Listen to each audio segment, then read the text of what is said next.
অন্তর্বর্তীকালীন সরকার গঠিত হয়েছে বেশ অনেক দিন হয়ে গিয়েছে। আজকে আহতদের যে আমরা সারা ঢাকাতে আমরা যে চিত্র দেখেছি এবং বাংলাদেশের বিভিন্ন জায়গা থেকে যে চিত্রের খবর পেয়েছি, এতদিন পর্যন্ত আহতদের আন্তর্জাতিক মানের সেবা নিশ্চিত করতে না পারা এবং তাদের জন্য পূর্ণাঙ্গ একটি তালিকা করতে না পারাকে আমি এই অন্তর্বর্তীকালীন সরকারের প্রথম ব্যর্থতা হিসেবে চিহ্নিত করতে চাই। স্ট্যান্ড উইথ দ্য ইনজুর্ডে আমাদের যারা সমন্বয়ক রয়েছে আমাদের ঢাকা কেন্দ্রিক, তাদেরকে বিভিন্ন টিমে ভাগ করে দিয়ে আমরা বিভিন্ন হসপিটালে আমরা তাদেরকে পাঠিয়েছি।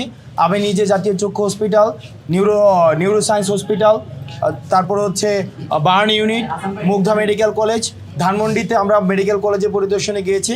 সার্জিস এখন উত্তরাতে রয়েছে, বার্নে এসেছিল, ঢাকা মেডিকেল কলেজে আমাদের হচ্ছে প্রতিনিধি ছিল। আমরা আজকে যেটি আমরা অনেক দিন ধরে আমরা আহতদের কাছে গিয়েছি, তাদের চিকিৎসার খোঁজখবর নিচ্ছি, কিন্তু আজকের এই দিনে এসে আহতদের যে পরিস্থিতি আমরা দেখেছি সেটি নিদারুণ। মধ্যযুগীয় কায়দাভাবে গুলি চালানো হয়নি। আপনারা যদি গুলির যে ধরনগুলো দেখেন সেখানে দেখবেন যে আইনশৃঙ্খলা রক্ষাকারী বাহিনী বারবার বলেছে যে তারা নন লেথাল বুলেট ইউজ করে যে তাদেরকে ডিসপাচ করার চেষ্টা করেছে, কিন্তু আপনারা যদি দেখেন যে বুলেটের যে ধরন, সেখানে আমি মনে করি ইনভেস্টিগেশন হওয়ার প্রয়োজন রয়েছে যে আসলে উদ্দেশ্যই ছিল এখানে হত্যাকাণ্ড চালানোর, অর্থাৎ হত্যাকাণ্ডের স্পষ্ট নিদর্শন আজকে আমরা বিভিন্ন আহতদের যে দেখেছি সেখানে স্পষ্ট নিদর্শন পাওয়া গিয়েছে। দ্বিতীয় যে বিষয়টি, অন্তর্বর্তীকালীন সরকার গঠিত হয়েছে বেশ অনেক দিন হয়ে গিয়েছে।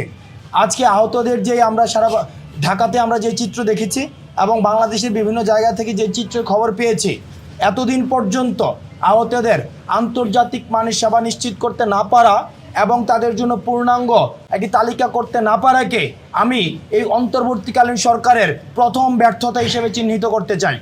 কারণ এই অন্তর্বর্তীকালীন সরকারের উচিত ছিল শুরুতেই এসে যারা আহত হয়েছে এবং শহীদ হয়েছে তাদের জন্য আমাদের যেটাকে আমরা বলি ওয়ান স্পট যে সলিউশন, অনশট যে সলিউশন, এই অনশট সলিউশন নিশ্চিত করা, কিন্তু আমরা সেই জায়গায় দেখেছি আজকের এই দিনে দাঁড়িয়েও আমরা পূর্ণাঙ্গ আহতদের কোনো লিস্ট পাইনি, পূর্ণাঙ্গ যারা শহীদ হয়েছে তাদের লিস্ট পাইনি।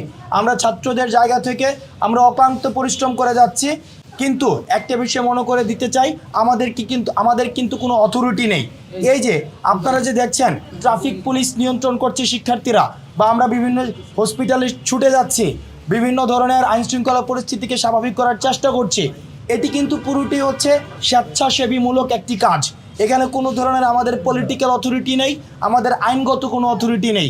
সেই জায়গা থেকে এই গভর্নমেন্টের কাজকে ত্বরান্বিত করার জন্য আমরা আমাদের জায়গা থেকে চেষ্টা করছি, কিন্তু এই অন্তর্বর্তীকালীন সরকারের যারা দায়িত্বপ্রাপ্ত রয়েছেন তাদের উচিত ছিল যত দ্রুত সম্ভব আহতদের পাশে দাঁড়ানোর ভিজিবল পদক্ষেপ নেওয়া, কিন্তু আমরা ভিজিবল কোনো পদক্ষেপ দেখিনি, যে কারণে আমরা অন্তর্বর্তীকালীন সরকারের স্বাস্থ্য বিভাগের আমরা নিন্দা জানাচ্ছি। আরেকটি বিষয়, এই সম্পূরক একটি বিষয়, সেটি হচ্ছে আমাদের এই যে সমন্বয়ক এবং সহসমন্বয়ক নিয়ে বিভিন্ন ধরনের আলাপ আলোচনা হচ্ছে বিভিন্ন জায়গায়। আমরা স্পষ্ট করে বলতে চাইছেন ঢাকা কেন্দ্রিক আমাদের বিভিন্ন যারা সমন্বয়ক এবং সহসমন্বয়ক রয়েছেন, আপনারা দেখতে পাচ্ছেন তাদের কি সারাদিন কি অক্লান্ত পরিশ্রম করছে।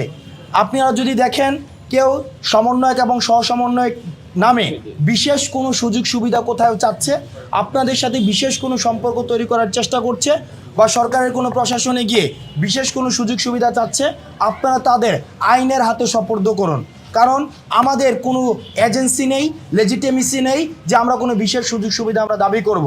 এবং পরিশেষে আমরা অন্তর্বর্তীকালীন সরকারকে আমরা বলতে চাই, আপনারা আজকে অন্তর্বর্তীকালীন সরকার হয়েছেন এই আহত যারা হয়েছে, শহীদ যারা হয়েছে তাদের বিনিময়ে। সুতরাং অন্যান্য পলিসি রিফরমেশনের আগে, অন্যান্য পলিসি অ্যাডপশনের আগে আপনাদের প্রথম এবং প্রধান কাজ হচ্ছে তাদের বিষয়টি দ্রুততম সময়ের মধ্যে আপনার সমাধান করা এবং আহত পরিবারদের পাশে দাঁড়ানো। কারণ আমরা দেখেছি একমাত্র উপার্জনক্ষম ব্যক্তি উনি আহত হয়ে পড়ে আছেন বা নিহত হয়েছেন।